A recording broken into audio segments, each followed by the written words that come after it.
Assalamualaikum warahmatullahi wabarakatuh. Nama saya Romi Ade Fauzan, jurusan Teknik Mesin Interda angkatan 2017. Saya di sini akan menjelaskan tentang kompresor torak dari sejarah, definisi, terus prinsip kerja, dan implementasi terhadap kehidupan sehari-hari. Yang lebih seperti itu. Mulai dari sejarah. Kompresor pertama kali ditemukan oleh Otto von Guericke dari Jerman, kelahiran Magdeburg pada tanggal 20 November 1602. Mesin kompresor ditemukan pada saat menginjak umur 48. Pompa udara bertekanan tinggi sekarang lebih dikenal dengan sebutan mesin kompresor. Untuk aplikasi tekanan rendah seperti ventilasi, pemanas, dan pendingin ruangan disebut dengan pantau atau blower. Blower yang familiar kita itu blower. Kopi kita itu familiar dengan blower. Pada tahun 1654, Otto menciptakan pompa vakum yang terdiri dari piston dan silinder piston udara dua arah yang dirancang untuk menarik udara keluar dari kapal.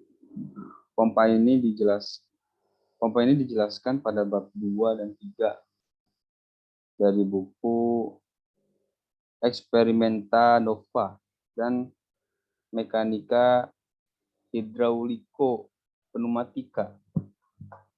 Bahasa apa ini? Pada perkembangan kompresor terbagi menjadi dua, yaitu perpindahan positif displacement dan dinamik. Untuk perpindahan positif sendiri, secara umum kompresor dibagi menjadi dua ya, secara positifnya, yaitu kompresor piston dan kompresor putar. Sedangkan untuk dinamis ada kompresor aksial dan kompresor sentrifugal. Ya, kurang lebih seperti itu sejarahnya. Ini adalah perbedaan kompresor dan pompa. Perbedaan yang lebih spesifik tentang kompresor dan pompa yaitu materialnya, bahannya berarti. Di mana pada kompresor berfungsi untuk meningkatkan tekanan fluida seperti gas atau udara, sedangkan pompa menggerakkan cairan dari tempat bertekanan rendah ke tempat bertekanan tinggi. Pompa tidak dapat mengalirkan fluida kompresibel, yang hanya bisa mengalirkan fluida kompresibel hanyalah kompresor. Walaupun prinsip kerja pompa dan kompresor hampir sama, namun dalam segi penerapan, karena cara peningkatan tekanan berbeda, tersebut tidak dapat ditukar tugasnya. Sehingga masing-masing alat memiliki tugasnya sendiri untuk mengalirkan materialnya. Nah, jadi kompresor itu, dia itu fluida seperti udara, gas, yang wujudnya itu tidak kasat mata, ya, tidak terlihat. Namun kalau pompa itu berupa fluida jet cair. Nah, lebih biasa digunakannya di air, ya, air bersih kalau untuk pompa. Ya, selanjutnya prinsip kerjanya. Nah, ini dia prinsip kerjanya. Udara akan dihisap.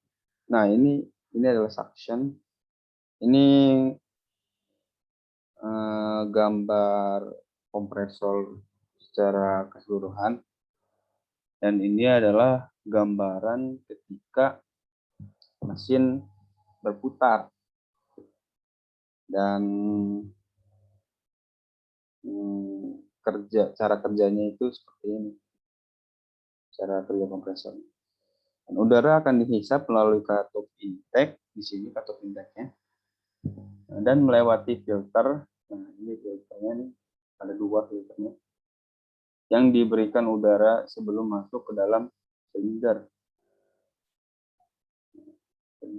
Di dalam silinder kemudian piston akan menggerakkan titik mati bawah. Nah, itu dia. Ini titik mati bawah. Titik mati bawah itu ketika piston ada di sini. Ke titik mati atas. Dan terjadinya proses pemampatan udara atau kompresi sehingga volume udara mengecil dan bertekanan tinggi. Udara tertekan tersebut kemudian disimpan ke dalam tangki penyimpanan. Nah, jadi kurang lebih seperti ini nih. Suction, dari udara masuk ke bagian suction ini atau bisa disebut intake. Dan ketika piston berada di titik mati bawah itu suction itu terjadi. Jadi udara masuk melalui intake dan mengikuti arah piston. Lalu ketika piston menuju titik mati atas, udara akan terbuang melalui ini discharger ini. Terbuangnya itu masuk ke tangki penampungan yang di sini, yang seperti ini. Nah, jadi ketika piston berada di titik mati atas, udara masuk ke tangki ini. Dan ketika si piston ini berada di titik mati bawah, udara itu masuk.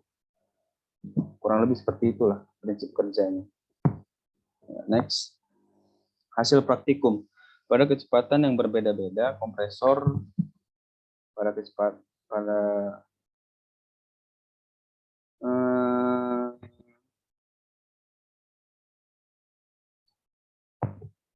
hasil kecepatan yang berbeda-beda, kompresor 2,311 kali 10 pangkat minus 3 meter kubik per second. Ada 2,32 kali 10 pangkat 3 meter kubik per second dan 2,166 kali 10 pangkat 3 meter kubik per second, maka didapatkan kapasitas sebesar 80,1 meter kubik per menit, terus 80,4 meter kubik per menit, dan 75,6 meter kubik per menit. Kurang lebih itu hasil praktiknya. Nah, dan terima kasih. Mungkin itu yang bisa saya sampaikan pada video kali ini. Kurang lebihnya saya mohon maaf. Wabillahi taufiq wal hidayah. Assalamualaikum warahmatullahi wabarakatuh.